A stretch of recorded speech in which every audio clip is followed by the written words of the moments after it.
Good afternoon, sir. As the president of Alloy Steel Association, I would like to ask you, sir, about the alloy steel consumption now, today, at present, and what is the expected outlook for FY30? First and foremost, the consumption as of today is ranging between 7 to 8 million tons for alloy steel as a whole, but not stainless steel, because stainless steel is not included in alloy steel. Though stainless steel is, if you take stainless steel, then it is around another 4 plus million tons. That is the position as on today. And we expect that with the kind of growth auto and defense is having at present, minimum 8 to 10% per annum, and according to us by 2030 you can take it to something like 12-13 million ton minimum. That means a growth of about 50% from today by 2030, which is quite a healthy growth. It could be more, but it won't be less. That's what. Yes. Sir, very important aspect about localization and self-sufficiency and also import substitution. So what are the policies that are in place and how successful will they be in creating self-sufficiency in India? Okay. I think the import substitution is more a responsibility of consuming sector and the steel producers. See, we have been working together with Siam ECMA, and we have identified the grades and the sizes which are being imported, because it has to come from the importers. Data has to come from importers. So having done that, we have discussed with our steel producers who have the capability, and then now they are working out with the OEMs and component manufacturers as a development plan for all those grades. And you will be happy to know that almost all those grades identified for imports today are backed by an import substitution plan, and we call that as a new product development plan by a specific steel producer. Now, what happens is, once that happens, at the end of the day, that particular steel producer will get an approval, and therefore there will be no need. At the same time, we have ensured that whatever is necessary for imports, and if it is not available within India, it's allowed for import through a scheme called SIMS, Steel Import Monitoring System, which is coordinated by Steel Ministry very well. Every import application is registered, and if it is falling under QCO, there is no need for any clearances. But if it is not following, it is asking for an exemption under a QCO. Even from a producer, we talk to the producer, create a parallel order at the same time. So ultimately, net result will be 100% localization. So that's a very important point. One thing I wanted to ask you, basically wanted to know from you, is that the demands on sustainability and the demand for sustainable steel. How is for sustainable steel, for green steel, as the government is calling it, though there is no definition as yet as to what green steel really is. So how is it affecting demand for alloy steel? And how will the situation evolve? Because with green energy sector coming up, even in the automobile sector, in the power sector, so what kind of steels will be in demand, and how will it affect the decarbonization initiative of the government? How will it impact the alloy steels market? So I think it's very, very interesting and latest issue. Everybody is talking about green steel or a sustainable steel. First and foremost, let me share with you, a few of our alloy steel producers have already successfully produced green steel, or what you call as sustainable steel, within the international norms and as desired by the buyers. Now, I think the first requirement of green steel will be coming up through CBAM. CBAM is a scheme which has been imposed or is likely to be imposed from 2026, wherein they will define a carbon emission level. Anything below that will be considered as a green steel, and no penalty.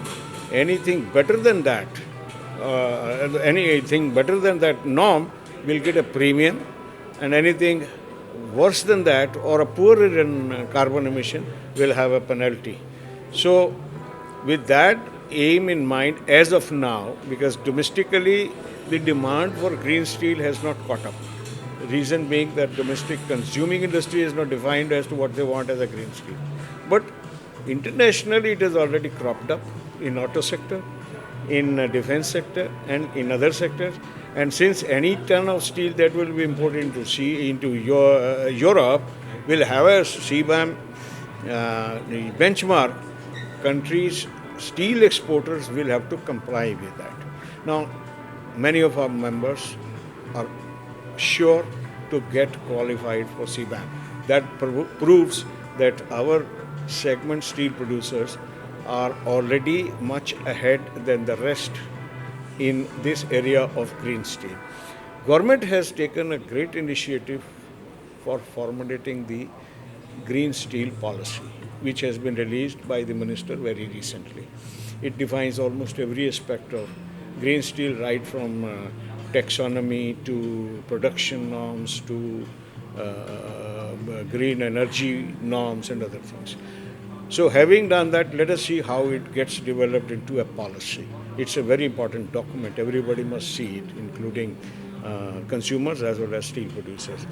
Now, having gone to that, what kind of support will be required? See, the most fundamental thing for green steel is which route produces the lowest carbon emission, and that is electric route with higher composition of scrap or higher percentage. So all those units which are using already good and high percentage of scrap and renewable energy, they would fall automatically under the green steel category. The rest will have to work out on energy audit, on utilization of raw materials to reduce carbon print, to get qualified into a green energy. As of now, there is no one single definition of green steel.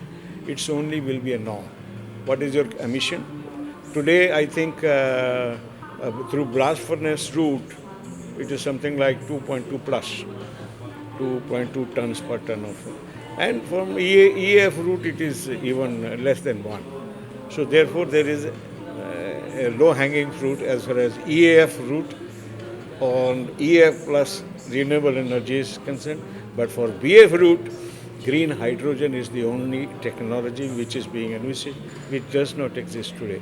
So a lot of work will have to be done for BF route to fall in the category of green steel. Sir, one last question to you is that you spoke about CBAM. So, and we were also, discussing the export opportunities for Indian alloy steel producers. So, first of all, there are two questions in this. How will CBAM impact the exports opportunities of Indian producers? And going forward, how can the government devise a kind of affirmative action or policy to promote exports of alloy steel? See, the exports of alloy steel first I'll come to. As of now, export of alloy steel or any steel does not get any export incentive from the government. So first and foremost, government should at least give rod tap. Rod tap is a refund of direct taxes on the exports, meaning thereby that the whole world does not export taxes imbibed into only from our country. The government has taken away rod tap for steel as of now. But we are sure sooner or later it will come, because it is a policy which is applicable for every product which is being exported. Maybe some constraints on the funds or availability of funds, and gradually it will percolate. That is number one. Number two, import of essential raw material which is not available in the country, that should be available without any duty and without any hindrances. What are they? One is scrap, that should be allowed at zero duty. Government has done at zero. Ferroalloys, some of them, nickel doesn't exist here, whereas most of the products have nickel. So nickel has been allowed import with zero duty. Similarly, coke, there is no availability of matte coke in the country with low ash content. So it has to be imported and then blended. So this should be available at again a zero duty and on any quantity that is required. These are some of the policy initiatives for in bringing in and encouraging exports. Now, for encouraging exports, the latest policy which has been introduced is PLI. That means capex for exports. Their government supports indirectly. This has to expand. This has to expand to cover the strategic uh, sectors, defense, aerospace, and nuclear, and certain high-end auto parts. So that suggestions we have given. We hope ministry revives it, government accepts it, and if PLI 2 comes, it will be a great boost for exports of alloy steel. Thank you so much, sir, for your insights. Thank you.